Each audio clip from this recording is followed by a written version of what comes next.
Hey everyone, it's Alyssa. Today I'm here to talk to you about the pacifier. I've got two boys. Right now they are 3 and 5, and they were both passy babies. They had their pacifier all the time. Now, I became a sleep consultant after they were already sleep trained, after they were solid sleepers. So we got rid of the passies when my boys were 2.5. But if I could take back one thing, or if I would change something, if I ever had a third, which I won't, it would be to never introduce the pacifier and associate it with sleep. It is so much easier to sleep train without a pacifier. So my recommendation, if you have a baby whose age is 4 months through 7 months, if we work together, I always tell my clients, let's drop the passy.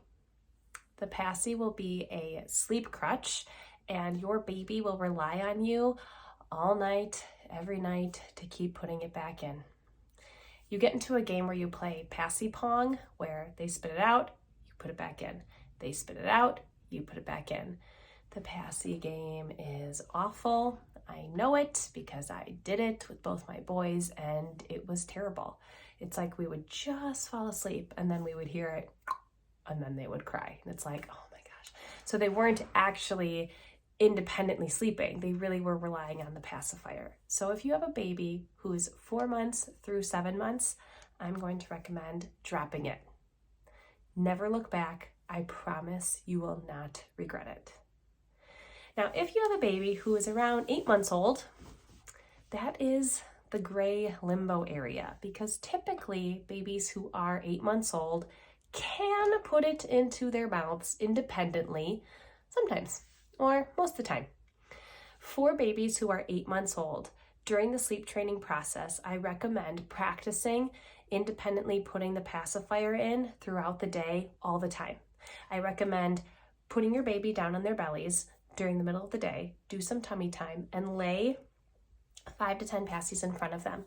When they go and grab one and they try to get that passy to their mouth, I want you to take their hand and assist them and put the passy back into their mouths and then celebrate. Yay, you did it! The passy's in your mouth, you did it!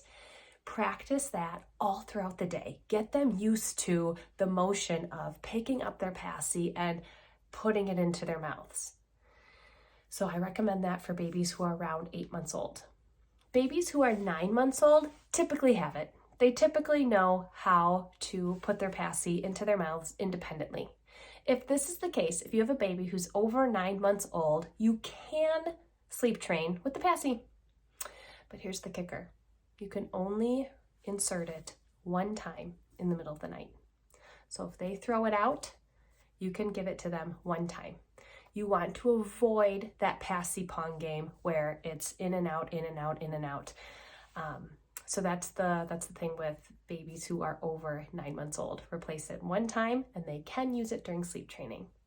Now, when it comes to toddlers and sleep training and the passy, this might be different from other sleep consultants, but I say keep the passy until your child, your toddler, is sleeping in their own bed through the night independently and there aren't any issues.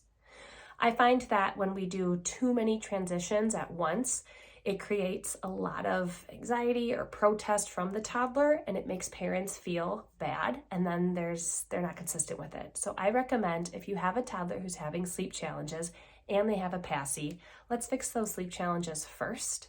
Let's get them sleeping independently in their own bed all throughout the night, and then once that's solid for a few weeks, then we take the passy away.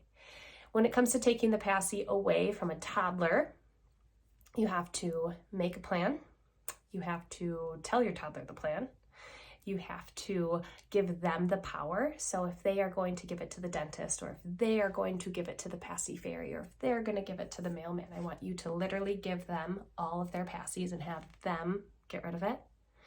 Then I want you to have a reward ready to give them, one that they can sleep with, and then expect them to be kind of sad at bedtime or nap time. It's a huge change for them, so just validate their feelings. Yep, this is hard and this is going to pass. You can do it.